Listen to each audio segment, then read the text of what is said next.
و محتاب قدر حضرت مولانا خالد سیف اللہ رحمانی صاحب دامت برکاتہم. بسم اللہ الرحمن الرحیم. الحمد للہ رب العالمین والصلاة والسلام علی سید الانبیاء والمرسلین وعلی آلہ وصحبہ اجمعین ومن تبعہم بإحسان الی یوم الدین. صدر عالی قدر، علماء کرام، بزرگوں اور دوستوں، آپ حضرات کا میں جس قدر شکریہ ادا کروں کم ہے کہ آپ نے اپنے ایک چھوٹے اور کھوٹے بھائی کے لیے اتنی محبت کا اظہار فرمایا ہے. مجھے ہرگز یہ غلط فہمی نہیں ہے کہ ملک کی جو عظیم اور تاریخی شخصیتیں ووٹ کی صدارت کے عہدے پر فائز ہوئی ہیں، جن کا نام ہمیشہ تاریخ میں روشن حروف میں لکھا جائے گا، حکیم الاسلام حضرت مولانا قاری محمد طیب صاحب رحمۃ اللہ علیہ، مفکر اسلام حضرت مولانا سید ابو الحسن علی ندوی رحمۃ اللہ علیہ، فقیہ اسلام حضرت مولانا قاضی مجاہد الاسلام صاحب قاسمی رحمۃ اللہ علیہ، مرشد الامت حضرت مولانا سید محمد رابع حسنی ندوی رحمۃ اللہ علیہ. یہ اتنی اونچی شخصیتیں تھیں کہ مجھے ہرگز یہ غلط فہمی نہیں ہے کہ میں اس صف کا آدمی ہوں. اسی لیے میں لوگوں سے کہتا ہوں کہ اگرچہ بورڈ میں بہت طویل عرصے سے ہوں، شاید اس وقت بورڈ میں اتنا سینئر کوئی رکن ہو یا ایک دو حضرات ہوں گے، لیکن بہرحال میں نے کبھی اپنے آپ کو فرد کارواں نہیں سمجھا، گرد کارواں سمجھا. میں اپنے ان بزرگوں کا غبار پا ہوں اور ہم نے ان سے فائدہ اٹھایا ہے. عربی زبان کا محاورہ ہے کبرانی موت الکبرا، جب بڑے نہیں ہوتے ہیں تو جو چھوٹے ہوتے ہیں لوگ ان کو بڑا بنا دیتے ہیں. میری نظر میں بعض شخصیتیں تھیں کہ میں ان کا نام بورڈ کی صدارت کے لیے پیش کروں، لیکن یہ اللہ کی طرف سے ہے کہ ان بزرگوں نے بھی مجھ سے اصرار کیا کہ تم ہی اس ذمہ داری کو قبول کرو.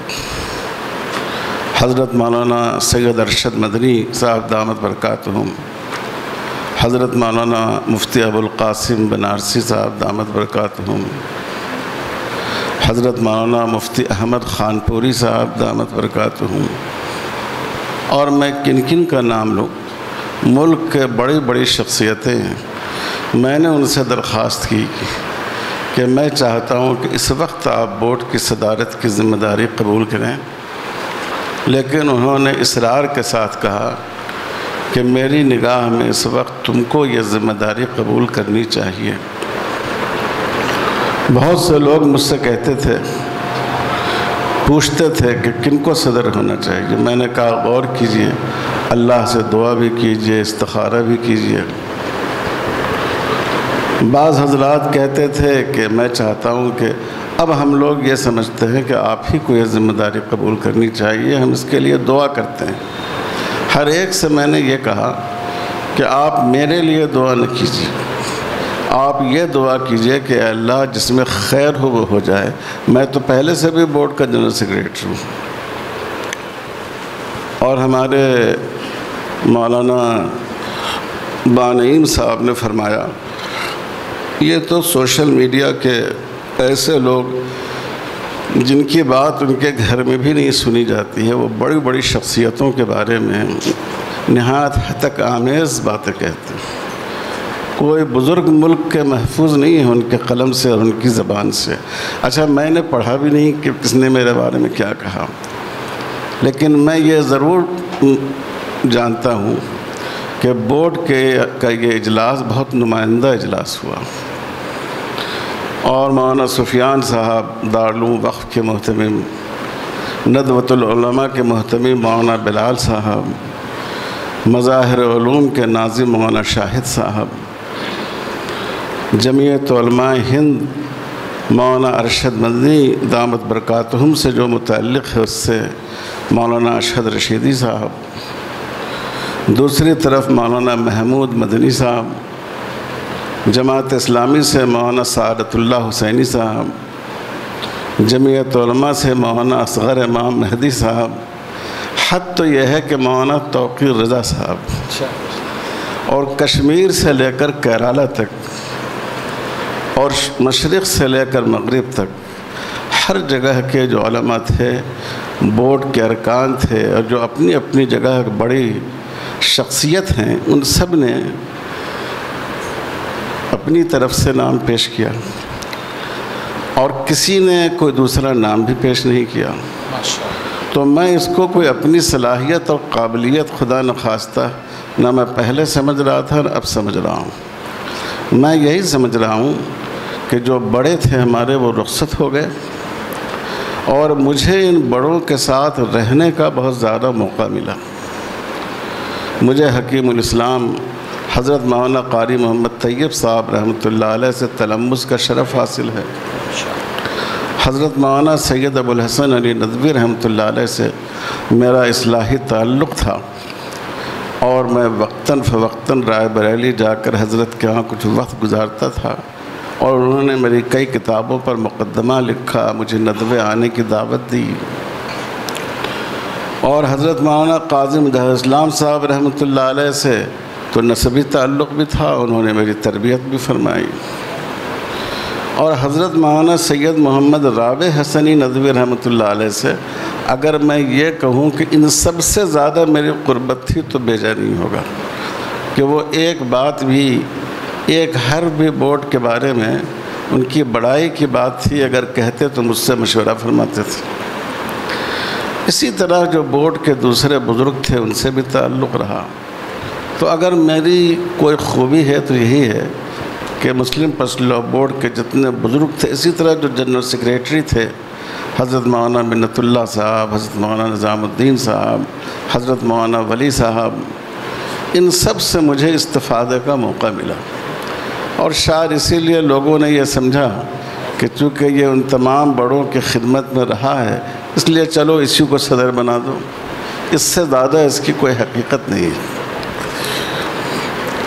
جہاں تک بورڈ اور موجودہ صورتحال کی بات ہے، میں سمجھتا ہوں قانون شریعت کی حفاظت کے نقطہ نظر سے اس ملک پر اتنا برا وقت کبھی نہیں آیا۔ جو کانگریس کا زمانہ تھا، 2014 تک کا زمانہ، وہاں چاہے حکومت آپ کی بات مانے یا نہیں مانے، آدھی مانے پاؤ مانے، لیکن اس نے گفتگو کا دروازہ مسلمانوں کے لیے، مسلم تنظیموں کے لیے کھلا رکھا تھا۔ بات کو سنتے تھے۔ اب وہ سیاسی لوگوں کا ایک مزاج ہوتا ہے، کچھ مانتے ہیں، کچھ باقی رکھتے ہیں کہ تاکہ آئندہ پھر آپ سے گفتگو کا کوئی سلسلہ باقی رہ سکے۔ آخری میں 2013 میں بھی جو منموہن سنگھ جی کی حکومت تھی، اس نے وقف کا قانون بورڈ نے پاس کرایا، جو بہت ہی جامع قانون ہے۔ یہ قانون انگریزوں کے دور سے چلا آ رہا تھا، اس میں بہت نقائص تھے، ان کو باضابطہ دور کیا گیا۔ ایک طرح سے بورڈ کے بنائے ہوئے جو اس کی وہ جو بورڈ نے جو فارمیٹ تیار کیا تھا اس کے مطابق وہ بل پیش ہوا، لیکن ایک کمی اس میں بھی رہ گئی کہ قانون میں ہم لوگوں نے ایک دفعہ یہ بھی رکھی تھی کہ وقف بورڈ کو اپنی موقوفہ جائیداد کو حاصل کرنے کے لیے عاملانہ اختیارات ہوں گے۔ وہ عدالت میں جائے بغیر بھی وہ براہ راست اپنی ان جائیدادوں کو قابضین کے قبضے سے حاصل کر سکتی ہے جو لوگ اس پر قبضہ کیے ہوئے ہیں۔ اس میں لیت و لال ہوتی رہی یہاں تک کہ الیکشن ہو گیا اور اس میں کامیابی نہیں ہو سکی۔ اگر وہ ہو گیا ہوتا تو بڑا مسئلہ ہوتا، اور اس وقت وقف پر جو تلوار لٹک رہی ہے شاید اس کی نوبت نہیں آتی۔ مسلم پرسنل لاء بورڈ کی تشکیل میں اور اس کی ترقی میں حیدرآباد کا بہت بڑا کردار ہے۔ میں سمجھتا ہوں بورڈ کے جتنے اجلاس، سب سے اہم بات تو یہ ہے کہ بورڈ کی تشکیل ہی حیدرآباد میں ہوئی 1973 میں، اور جتنے بورڈ کے اجلاس حیدرآباد میں ہوئے ہیں غالباً کسی اور شہر میں نہیں ہوئے۔ چوتھے صدر کا انتخاب بھی حیدرآباد میں ہوا، اور حیدرآباد کی ایک شخصیت، ویسے تو بہت شخصیتیں تھیں، عبدالرحیم قریشی صاحب کا نام میں لوں گا، لیکن اس کے علاوہ خلیل اللہ حسینی صاحب تھے، سلیمان سکندر صاحب تھے، سلطان صلاح الدین اویسی صاحب تھے، اور بہت سے ڈاکٹر سید عبد المنان صاحب تھے۔ لیکن میری علم کے مطابق وکلاء سے ہٹ کر، یعنی پیشہ ور وکالت کرنے والوں سے ہٹ کر، دو شخصیتیں ایسی ہیں جس نے قانونی مسائل میں بورڈ کو بہت قوت پہنچائی۔ ایک عبدالرحیم قریشی صاحب رحمۃ اللہ علیہ، اور دوسرے ظفریاب جیلانی صاحب رحمۃ اللہ علیہ، جن کا ابھی حال میں انتقال ہوا ہے۔ اور ان دونوں کی ایک بہت بڑی خصوصیت یہ تھی میری نظر میں کہ وہ مسلمان پہلے تھے، وکیل بعد میں تھے۔ یہ میں اپنے تجربے کی بنا پر کہہ رہا ہوں، چونکہ مجھے بار بار سپریم کورٹ کے وکلاء کے ساتھ، ان نامی گرامی وکلاء کے ساتھ جن کے نام آپ اخبارات میں پڑھتے ہیں، بیٹھنے کا موقع ملا، اور مسلم پرسنل لاء سے متعلق جتنے مقدمات سپریم کورٹ میں چلے یا چل رہے ہیں، تو ہمارے بزرگوں کے حکم پر اللہ نے اس کے لیے شرعی پہلو کے اعتبار سے اس کا نوٹ تیار کرنے کی توفیق اللہ تعالیٰ نے مجھے عطا فرمائی، اور وکلاء اس پر مطمئن بھی ہوئے، اور انہوں نے اس کو بعین ہی اپنی تحریر میں شامل کر لیا۔ لیکن میں یہ بتا رہا ہوں کہ وکلاء کی ایک سوچ یہ ہوتی ہے، اور شاید یہ اس وجہ سے ہو کہ ان کو مخالفین کو فیس کرنا ہوتا ہے، کہ وہ چاہتے ہیں کہ اگر یہ ایسے نہیں ایسے ہوتا تو اچھا تھا، اور اس میں بعض باتیں ایسی ہوتی ہیں جو ہم لوگوں کے لیے قابل قبول نہیں ہوتی ہیں۔ ابھی پچھلے دنوں بھی ایک بڑے مشہور وکیل صاحب سے بحث ہو گئی لیگل کمیٹی کی میٹنگ میں، اور وہ تھوڑے سے ناراض ہو رہے تھے۔ میں نے ان سے کہا کہ دیکھیے، ہم لوگوں کے ہاتھ بدھے ہوئے، جہاں اللہ اور اللہ کے رسول صلی اللہ علیہ وسلم کا حکم آ جائے، ہم چاہیں بھی تو اس سے باہر نہیں جا سکتے۔ تو اس لیے آپ اس پر ناراض نہ ہوئیے، اور نہ آپ اس سے باہر جائیے، آپ اسی چوکھٹے میں جو اس کی معقولیت ہو سکتی ہے اور قانونی نظائر سے جو اس کی تائید و تقویت ہو سکتی ہے، اس کی کوشش کیجیے۔ تو یہ ان دونوں وکلاء کو میں نے دیکھا، جو میں نے کہا آپ سے کہ واقعی وہ پہلے مسلمان تھے پھر وکیل تھے، ان سے کبھی یہ نوبت نہیں آئی کہ انہوں نے یہ چاہا ہو کہ یہ ایسا ہو جاتا تو اچھا تھا، اس کو اگر یوں لکھ دیتے تو بہتر ہوتا۔ یہ بہت بڑی بات ہے۔ اور ابھی بھی جب میں بورڈ کے اجلاس میں گیا، حیدرآباد سے جو بورڈ کے ارکان وہاں تشریف لائے، انہوں نے بہت جوش کے ساتھ میرے نام کی حمایت کی۔ میں نے ان سے کہا بھی کہ اس جوش کی ضرورت نہیں ہے، لیکن انہوں نے بہت جوش و قوت کے ساتھ انہوں نے محبت کا اظہار کیا، اور ہمارے اسد الدین اویسی صاحب نے تو 2 ہاتھ اٹھا دیے، کہا میں 1 ہاتھ اٹھانے کو کافی نہیں سمجھ رہا ہوں۔ تو اس لیے اللہ کا شکر ہے کہ آپ حضرات کی محبت ہے، اور میں جہاں بھی گیا، لکھنؤ گیا، کانپور گیا، دلی گیا، وہاں سے لوگ دیوبند خواہش کر رہے تھے آنے کی، ہر جگہ لوگوں نے ہماری توقع سے بہت زیادہ، اور حیدرآباد تو خیر ہے ہی، بہت زیادہ محبت کا ثبوت دیا۔ میں ڈرتا ہوں کہ میں اس محبت کا حق ادا کر سکوں گا یا نہیں۔ جہاں بھی تہنیت کا پروگرام کر رہے ہیں، میں لوگوں سے منع کرتا ہوں کہ آپ تہنیت کا پروگرام مت رکھیے، آپ چاہیں تو مسلم پرسنل لاء پر تبادلہ خیال رکھ لیجیے۔ معہد میں بھی پروگرام ہوا تو وہاں بھی میں نے یہی کہا اور ایک موضوع رکھ دیا، اور مولانا بھی موجود تھے، اسی موضوع پر ہم نے پوری بات کی، اور مجھے معلوم بھی نہیں تھا کہ کچھ سامان تہنیت بھی یہ حضرات لے کر آئے ہیں۔ جب میں گفتگو سے فارغ ہوا اور میں نے سمجھا کہ اب بات ختم ہو گئی، تب سب لوگوں نے اپنا اپنا تھیلا کھولا اور لوگوں نے مختلف ہار نکالے اور وہ محبت کا اظہار کیا۔ بہرحال ایک مومن کی دوسرے مومن سے محبت، اور کسی مسلمان کے کسی اچھی بات پر یا کوئی اچھی ذمہ داری ملنے کے بعد اس کی حوصلہ افزائی، یہ بھی حضور صلی اللہ علیہ وسلم کی اور صحابہ کی سنت ہے، اور اس سے آدمی کو ایک حوصلہ ملتا ہے اور اس کو ذمہ داری کا احساس اس کے اندر بڑھتا ہے۔ یہ وقت، جیسا کہ میں نے آپ سے عرض کیا، بہت ہی نازک وقت ہے۔ ہندوستان کی آزادی کے بعد ہمارے بزرگوں نے دو دھاری تلوار پر چل کر ملت کو بچانے کی کوشش کی۔ دو دھاری تلوار میں اس لیے کہہ رہا ہوں کہ حکومت میں، کانگریس میں بھی فرقہ پرست عناصر شامل تھے، اور ملت ہماری اتنی ناسمجھ ہے کہ علماء نے اگر کوئی قدم اٹھایا مصلحت کے ساتھ، حکمت کے ساتھ، تو وہ بھی اس کو نہیں سمجھ پاتا ہے، اور وہ علماء کو اور زیادہ کمزور کر دیتا ہے، اپنے قائدین کو اور زیادہ کمزور کر دیتا ہے ان کے مد مقابل کے سامنے۔ تو لیکن ہمارے علماء نے اس وقت جمعیت علماء ہند ہی مسلمانوں کی ایک واحد تنظیم تھی، اور اس کا ڈھانچہ اس وقت ویسے ہی تھا جیسے ابھی مسلم پرسنل لاء بورڈ کا ہے، اور ہمارے بزرگوں نے بڑی کوششیں کی، محنتیں کی، بڑی حکمت کے ساتھ تقسیم ہند کے وقت کے حالات سے مسلمانوں کو باہر نکالا۔ لیکن اب جو اس وقت کے حالات ہیں وہ بہت مشکل حالات ہیں۔ فرقہ پرست تنظیمیں کس قدر آگے بڑھ کر شرارتیں کر رہی ہیں وہ آپ کے سامنے ہیں، لیکن میں سمجھتا ہوں کہ ان شرارتوں سے مسلمانوں کا کوئی بڑا نقصان نہیں ہوگا۔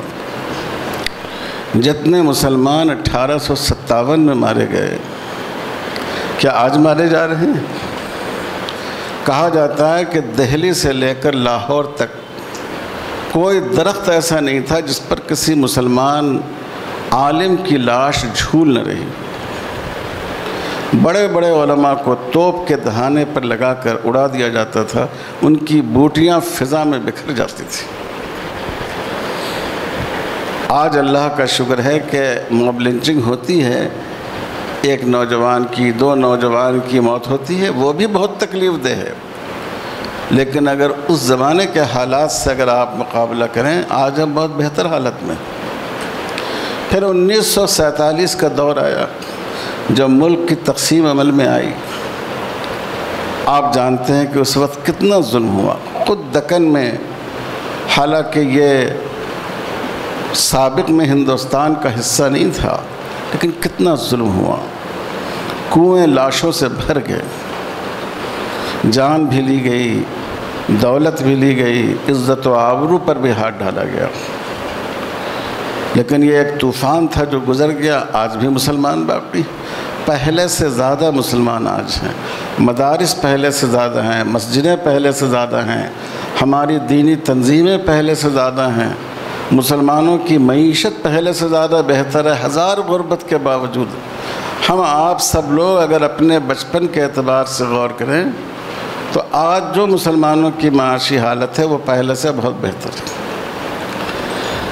تو یہ اس پر ہمیں گھبرانے کی ضرورت نہیں ہے، نہ ہم گھبرائیں اور نہ امت کو گھبرانے دیں۔ ہم امت کو یہ کہیں کہ یہ کوئی نئی بات نہیں ہے۔ کیا حضور صلی اللہ علیہ وسلم کے زمانے میں موب لنچنگ نہیں ہوئی؟ حضرت سمیہ کو جس طرح شہید کیا گیا رضی اللہ تعالیٰ عنہ، حضرت عمار کو جس طرح شہید کیا گیا رضی اللہ تعالیٰ عنہ، حضرت بلال و صہیب رضی اللہ تعالیٰ عنہ کو جس طرح تکلیف دی گئی، حضرت خبیب کو جس طرح تیروں کی بوچھار کر کے ان کو شہید کر دیا گیا، یہ کیا موب لنچنگ نہیں تھی؟ حضرت حمزہ رضی اللہ تعالیٰ عنہ کو جس طرح تکہ بوٹی کر دی گئی، یہ کیا موب لنچنگ کی بدترین صورت نہیں تھی؟ کیا اس زمانے میں مسلمانوں کا معاشی بائیکاٹ نہیں ہوا؟ کیا ہم لوگ پڑھتے نہیں ہیں سیرت کی کتابوں میں کہ حضور صلی اللہ علیہ وسلم اور صحابہ کا ایسا بائیکاٹ کیا گیا کہ حضرت بلال رضی اللہ تعالیٰ عنہ فرماتے ہیں کہ کبھی کبھی میرے اور حضور کے درمیان کھانے کی ایک کھجور رہتی تھی۔ صحابہ درخت کے پتے کھانے پر مجبور ہو گئے۔ بعض صحابہ نقل کرتے ہیں کہ لوگوں کے جو فضلے تھے وہ جانوروں کی طرح ہونے لگے۔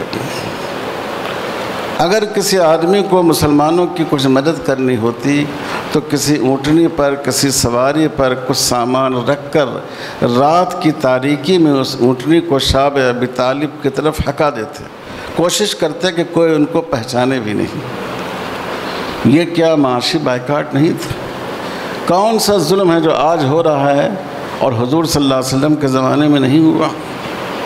کون سی زیادتی ہے جو آج ہو رہی ہے اور صحابہ نے ان زیادتیوں کو برداشت نہیں کیا؟ تو اسلام پھولوں کی سیج پر چلنے کا نام نہیں، یہ کانٹوں کے بستر پر چلنے کا نام۔ اس لیے ہم کو ہرگز اس سے مایوس ہونے کی ضرورت نہیں۔ یہ ہمارے بزرگوں کا سبق ہے۔ آزادی کے بعد ایک مرحلے پر جو بہت برے حالات تھے، دیوبند میں اکثر لوگ جو پڑھتے تھے وہ سرحد اس پار کے تھے، مالی مدد بھی وہیں سے آیا کرتی تھی، طلبہ بہت کم ہو گئے، تنگی بہت زیادہ بڑھ گئی، چاروں طرف سے دیوبند پر الزام لگایا جاتا تھا، خانہ تلاشی لی گئی دارالعلوم کی۔ قاری طیب صاحب رحمۃ اللہ علیہ نے میٹنگ بلائی، حضرت مولانا حسین احمد مدنی رحمۃ اللہ علیہ نے فرمایا کہ ہم تو اس جذبے سے یہاں بیٹھے ہیں کہ اگر ہم پر بم کی بارش بھی ہوتی رہے گی تو ہم اس دین کی حفاظت کے لیے اپنی خدمت کرتے رہیں گے۔ اللہ، ہم ایسے بزرگوں کے اخلاف ہیں اور ہم کو اس راہ عظیمت کو یاد رکھنا چاہیے۔ یہ صرف تقریر کے لیے اور بیان کے لیے نہیں ہے۔ بہت سی تکلیف جو ہمارے بزرگ اٹھاتے تھے، اللہ نے آج ہم لوگوں کو ان سے بچا لیا ہے۔ یہاں بہت سے علماء موجود ہیں، سب اپنے گریبانوں میں جھانک کر دیکھیے، آج جتنی بہتر زندگی ہماری گزر رہی ہے، کیا ہمارے اساتذہ کی گزر رہی تھی؟ تو میرے بھائیوں، ہمیں ثابت قدم رہنا ہے اور امت کو ثابت قدمی کی تعلیم دینا ہے، ان کو کہنا ہے کہ یہ تو اسلامی تعلیم کی فطرت میں داخل ہے۔ وَلَنَبْلُوَنَّكُمْ بِشَيْءٍ مِّنَ الْخَوْفِ وَالْجُوعِ وَنَقْصٍ مِّنَ الْأَمْوَالِ وَالْأَنفُسِ وَالثَّمَرَاتِ وَبَشِّرِ الصَّابِرِينَ۔ یہ تو امتحان ہو ہی گا۔ یہ تو اللہ تعالیٰ نے مسلمانوں کو مخاطب کر کے یہ بات فرمائی ہے کہ ہم ضرور تم کو آزمائیں گے۔ اس لیے میں آپ حضرات سے عرض کرتا ہوں، آج کل ہر جگہ یہ بات آتی ہے، اب کیا ہوگا؟ کچھ نہیں ہوگا۔ انشاءاللہ مسلمان پہلے سے زیادہ بہتر حالت میں اور زیادہ طاقت کے ساتھ ابھریں گے۔ یہ ہمیں کوشش کرنی چاہیے کہ ان حالات میں، میں بلا تمہید بیان کر رہا ہوں کہ ان حالات میں ہم کیا کر سکتے ہیں۔ دیکھیے، ہمارا ملک ایک جمہوری ملک ہے، ہم ایک سمویدھان کے تحت، ایک دستور کے تحت زندگی گزارتے ہیں۔ اس دستور کو ہمارے علماء نے برادران وطن کے ساتھ معاہدہ قرار دیا ہے۔ تو ہمارے لیے پرامن طریقے پر اپنے مسائل کو پیش کرنے کے 3 طریقے ہو سکتے ہیں۔ ایک طریقہ یہ ہے کہ ہم حکومت سے گفت و شنید کریں، اور جب بھی ایسا موقع آئے گا انشاءاللہ ضرور گفت و شنید کی جائے گی۔ مسلمانوں کو اس میں گھبرانے کی ضرورت نہیں ہے۔ جو حق پر ہو، جو مظلوم ہو، ظالم نہیں ہو، اس کو گفتگو کرنے میں گھبرانے کی ضرورت نہیں ہے۔ کوئی مسلمان کھڑا ہو کر گورنمنٹ سے بات کر سکتا ہے۔ تو ایک تو یہ ہے کہ ہم اگر ایسا موقع آئے گا، اگرچہ کہ جو موجودہ حکومت ہے اس سے اس کی بہت کم توقع ہے، لیکن میں ذاتی طور پر اس طرح سوچتا ہوں کہ اس حکومت کے دو پہلو، ایک پہلو تو گورنمنٹ کا ہے اور دوسرا پہلو ایک سیاسی پارٹی کا ہے۔ سیاسی پارٹی کی حیثیت سے وہ ہمارے لیے ناقابل قبول ہے، لیکن گورنمنٹ ہونے کی حیثیت سے ہم کو اپنے مسائل ان کے سامنے پیش کرنا، تو ہم گورنمنٹ سے بھی بات کرنے کی کوشش کریں گے، مگر موجودہ حالات میں اس میں کامیابی کی بہت کم توقع ہے۔ دوسری صورت ہے عدالتی چارہ جوئی کی۔ اگرچہ بہت سی دفعہ عدالتیں، افسوس کی بات ہے کہ مظلوموں کی توقعات کو پوری نہیں کرتی۔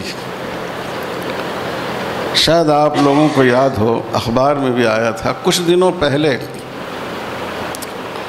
ایک بڑے اجلاس میں سپریم کورٹ کے ایک سینئر وکیل نے کہا، کپل سبل صاحب نے، 50 سال سے زیادہ کی ان کی پریکٹس سے بہت قابل آدمی ہیں، انہوں نے صاف لفظوں میں کہا کہ عدالتیں فیصلہ فراہم کرتی ہیں، یہ ضروری نہیں ہے کہ وہ انصاف بھی فراہم کر دیں۔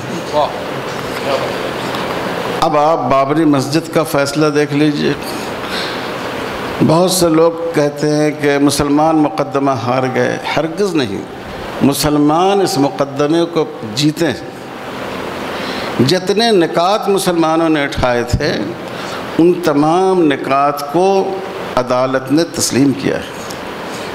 عدالت نے تسلیم کیا کہ کسی مندر کو توڑ کر یہاں مسجد نہیں بنائی گئی۔ عدالت نے تسلیم کیا کہ جو مورتیاں ہیں وہ باہر سے چوری سے لا کر غیر قانونی طور پر اندر رکھی گئی ہیں، زمین کے اندر سے پرکٹ نہیں ہوئی ہیں جیسا کہ وہ لوگ کہتے تھے۔ عدالت نے تسلیم کیا ہے کہ یہ زمین اصل میں سنی وقف بورڈ کی ملکیت ہے، اسی لیے اس کا متبادل 5 ایکڑ زمین گورنمنٹ کو حکم دیا عدالت نے کہ وہ متبادل زمین دیں، لیکن فیصلہ پھر بھی آپ کے خلاف ہے۔ تو اب کپل سبل صاحب کی اس بات کو یاد کیجئے کہ عدالتیں فیصلے کرتی ہیں، ضروری نہیں ہے کہ انصاف بھی فراہم کر دیں، لیکن بہرحال ہمارے لیے جو راستہ ہے اس ملک میں قانونی طور پر وہ عدالتی چارہ جوئی کا ہے، اور ہمیں عدالت سے اتنا مایوس بھی نہیں ہونا چاہیے۔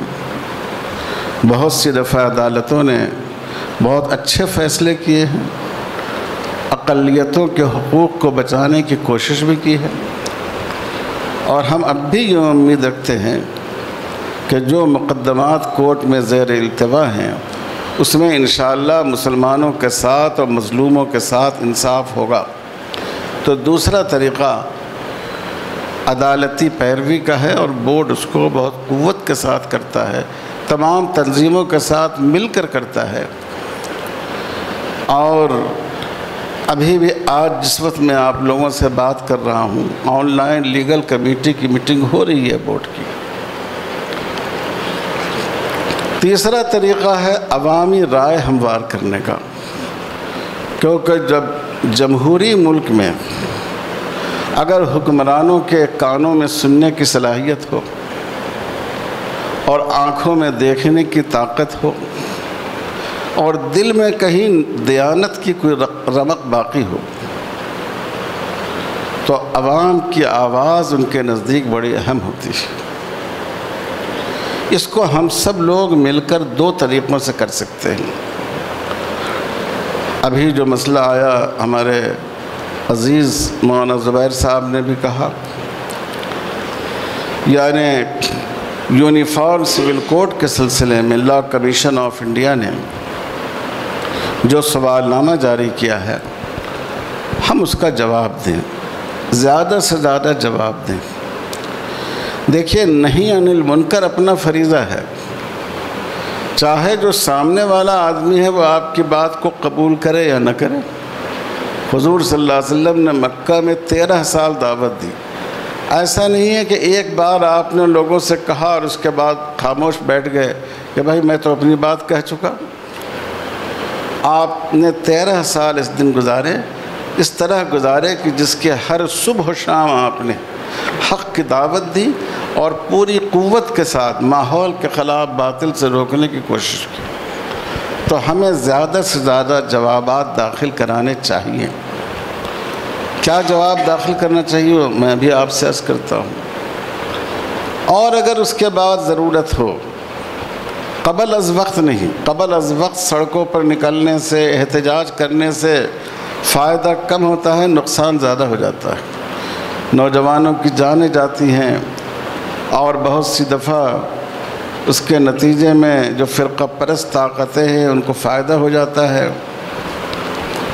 اس لیے جو ملت کے ذمہ دار لوگ ہیں، مسلم پرسنل لاء بورڈ ہے، اور جب بورڈ کوئی فیصلہ کرتا ہے تو اس میں تمام تنظیموں کی شمولیت ہوتی ہے، جمعیت علماء ہند بھی، جماعت اسلامی ہند بھی، اور جتنی تنظیمیں ہیں، جتنے مسالک،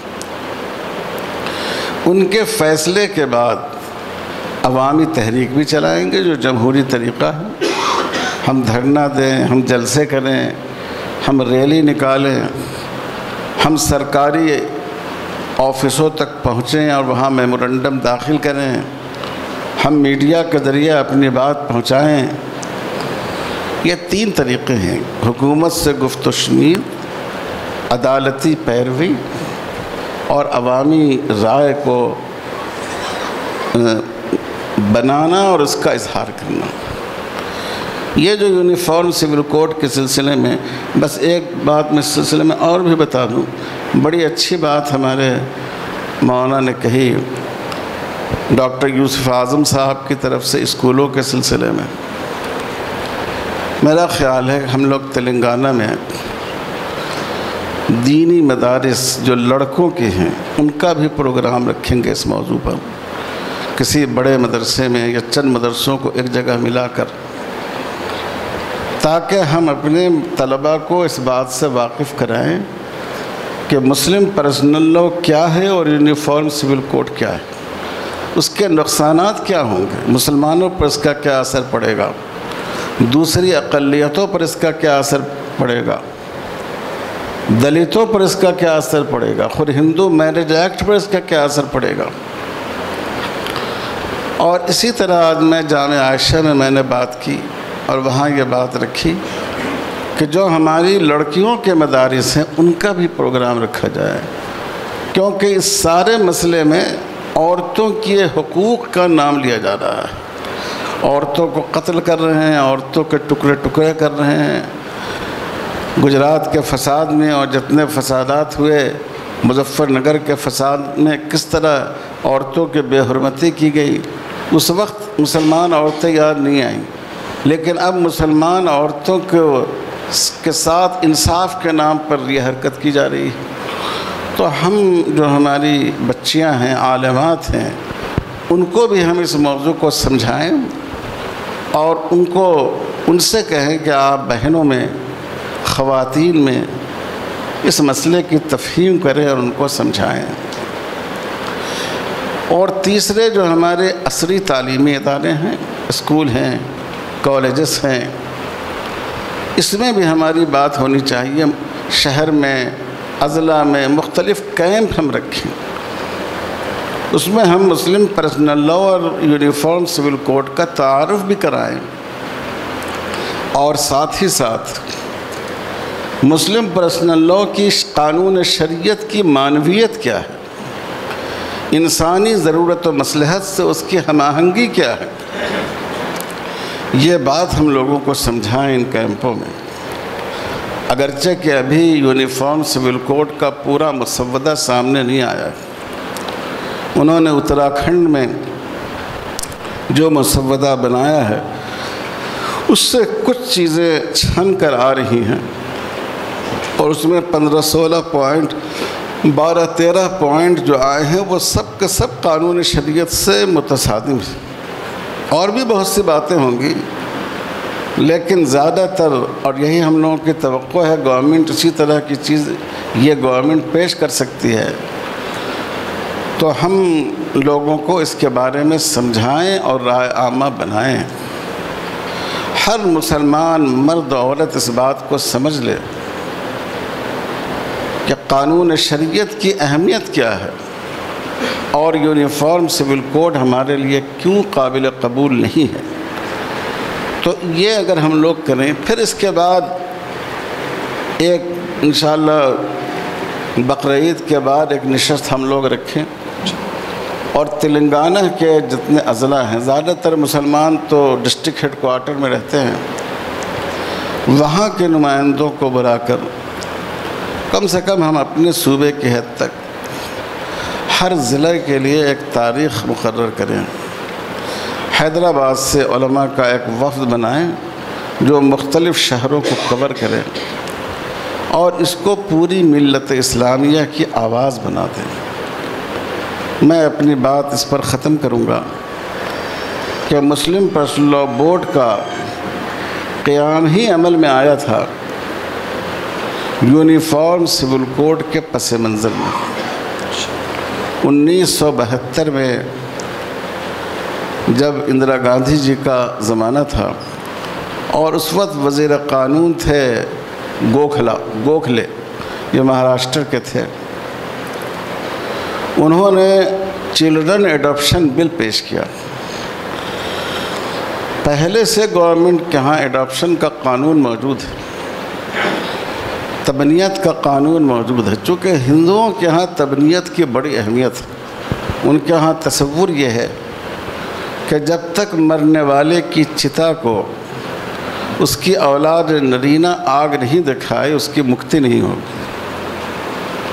اس لیے اگر کسی شخص کی صرف بیٹیاں ہوں تو وہ کسی لڑکے کو گود لے لیتے ہیں اور وہ اس کی لاش کو، اس کی چتا کو آگ دکھاتا ہے. بہرحال یہ صحیح یا غلط ہے، ہمیں اس پر گفتگو کی ضرورت نہیں ہے، لیکن یہ ان کا تصور ہے، اس لیے پہلے سے یہ تصور آ رہا ہے.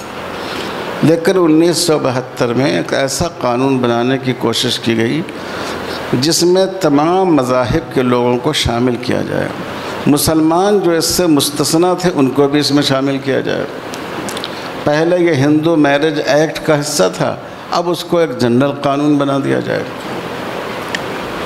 اسی وقت پورے ملک میں اس کے خلاف آواز بلند ہوئی اور اسی کے نتیجے میں دسمبر 1972 میں مسلم پرسنل لاء کنونشن بمبئی میں منعقد ہوا اور اگلے سال حیدرآباد میں مسلم پرسنل لاء بورڈ کی تشکیل ہوئی. تو اس لیے حالانکہ یہ گورنمنٹ کی بالکل زبردستی ہے، اگر کوئی آدمی ملک میں جو مذہبی یا قبائلی پرسنل لاء ہیں ان سے آزاد ہو کر زندگی گزارنا چاہے تو اس کا قانونی راستہ موجود ہے. اگر کوئی اسپیشل میرج ایکٹ کے تحت کوئی لڑکا اور لڑکی نکاح کر لے تو نہ اس پر مسلم پرسنل لاء کا اطلاق ہوگا، نہ ہندو میرج ایکٹ کا اطلاق ہوگا، نہ کرسچن پرسنل لاء کا اطلاق ہوگا، نہ پارسیوں کے پرسنل لاء کا اطلاق ہوگا. ان کے لیے راستہ موجود ہے. لیکن پھر بھی یہ دوسروں کی شناخت کو مٹانے کے لیے جو ایک برہمنی تصور ہے، کوشش کی جا رہی ہے کہ کامن سول کوڈ سبوں پر نافذ کیا جائے. مجھے پوری امید ہے کہ انشاءاللہ مسلم پرسنل لاء بورڈ ایک فرد کا نام نہیں ہے اور ایک تنظیم کا نام بھی نہیں ہے. جمعیت علماء ہند بھی مسلم پرسنل لاء بورڈ کا حصہ ہے، جماعت اسلامی ہند بھی مسلم پرسنل لاء بورڈ کا حصہ ہے، مجلس تعمیر ملت بھی مسلم پرسنل لاء بورڈ کا حصہ ہے. ملک کی جتنی مذہبی اور ملی تنظیمیں ہیں سب بورڈ کا حصہ ہے، اور ہم میں سے ہر آدمی ملت اسلامیہ کا ہر فرد بورڈ کا حصہ ہے. تو ہم سب مل کر انشاءاللہ جب ایسی کوئی نوبت آئے گی تو ہم لوگ مل کر کام کریں گے. یہ جو ابھی یہ لاء کمیشن کی طرف سے جو سوال نامہ آیا ہے، بعض تنظیمیں افراد اپنے طور پر اس کا جواب ڈرافٹ کر کے ڈال رہے ہیں. میرا خیال ہے کہ آپ حضرات تھوڑا سا صبر کیجیے، چونکہ ایسی چیزوں میں جلد بازی بہت سی دفعہ نقصان دہ ہو جاتی ہے. All India Muslim personal law board نے سپریم کورٹ کے وکلاء کا ایک پینل بنایا ہے جس میں یوسف حاتم مچھالہ ہیں، جس میں ایم آر شمشاد ایڈوکیٹ ہیں، جس میں فضیل ایوبی ایڈوکیٹ ہیں، جس میں نیاز فاروقی صاحب ایڈوکیٹ ہیں، یعنی سب سینئر ایڈوکیٹ ہیں سپریم کورٹ کے۔ اس میں کئی تو علماء بھی ہیں، یہ فضیل ایوبی صاحب ہیں، یہ ندوی بھی ہیں۔ تو وہ اس کے لیے ڈرافٹ کر رہے ہیں۔ امید ہے کہ اگلے 2 سے 3 دنوں میں ان کا ڈرافٹ آ جائے گا۔ میں وہ ڈرافٹ یہاں کی تمام تنظیموں کو، ہمارے مولانا رشادی صاحب کو، جمعیت علماء کو، جماعت اسلامی کو، مجلس علمیہ کو، اور جتنی بھی تنظیمیں ہیں میں ان سب کو فراہم کر دوں گا، اور اگر اسی فارمیٹ کے ساتھ اپنا اعتراض داخل کریں تو وہ زیادہ بہتر ہوگا۔ ہم لوگوں نے ان سے خواہش کی ہے کم سے کم لفظوں میں، چونکہ اس میں الفاظ کی بھی قید ہے، اور ایک جامع تحریر تیار کی جائے کہ جس میں یعنی یونیفارم سول کوڈ کے دستوری پہلو کو، قومی یکجہتی پر اس کا کیا اثر پڑے گا، اس پہلو پر حکومت نے مختلف ٹرائبس جو بغاوت پر آمادہ تھے ان سے معاہدہ کیا ہے اسی شرط پر کہ ان کے پرسنل لا کو نہیں چھیڑا جائے گا، ان معاہدات پر اس کا کیا اثر پڑے گا اور فائدہ اس کا کیا ہوگا، نقصان کیا اس کا کیا ہوگا، ان تمام پہلوؤں کو سامنے رکھ کر ایک مختصر اور جامع ڈرافٹ تیار کرنے کو کہا گیا ہے۔ یہ ایک مرحلہ ہے، اور بورڈ اس کے علاوہ ایک تفصیلی ڈرافٹ بھی تیار کر رہا ہے۔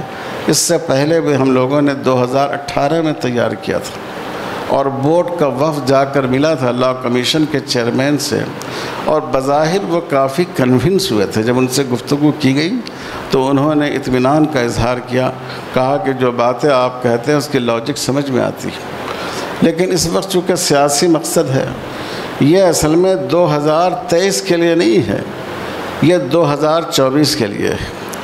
تو اس لیے اس کے باوجود پھر یہ اس وقت یہ شگوفہ چھوڑا گیا ہے، تو ایک وہ بھی تیار کیا جا رہا ہے، اور جس کو جتنے وکلاء ہیں، چاہے وہ بورڈ کی طرف سے ہوں گے، چاہے جمعیت علماء کی طرف سے ہوں گے، چاہے جمعیت علماء جماعت اسلامی کا بھی ایک لیگل سیل ہے اس کی طرف سے ہو، سب کو شیئر کیا جائے گا، تاکہ ایک طرح کا جواب معنوی اعتبار سے ہم سب لوگوں کا شامل ہو۔ میں اخیر میں پھر بہت شکر گزار ہوں مولانا غیاث احمد رشادی صاحب کا کہ انہوں نے یہ اجلاس طلب کیا، اور آپ تمام حضرات کا کہ آپ حضرات نے زحمت فرمائی اور میری عزت افزائی کی۔ اللہ تعالی ہم سب کو ثواب و سداد پر قائم رکھے، اور میرے لیے جیسا کہ کسی صاحب نے ابھی کہا، مجھے بہت ارشاد مولانا بانعیم صاحب نے کہا کہ واقعی مجھے دعا کی ضرورت ہے، کیونکہ میں سب سے کمزور آدمی ہوں، اور سب سے مشکل وقت بورڈ کے لیے یہی ہے کہ اللہ تعالی ہم لوگوں کو اتنی طاقت دے، اور اس میں جسم کی طاقت سے زیادہ عقل و فہم کی طاقت کی ضرورت ہے، قوت فیصلے کی ضرورت ہے کہ ہم لوگ صحیح طور پر اس صورتحال کو نمٹ سکیں۔ وصلی اللہ علی خیر خلقہ محمد وعلی آلہ وصحبہ اجمعین والحمد للہ رب العالمین۔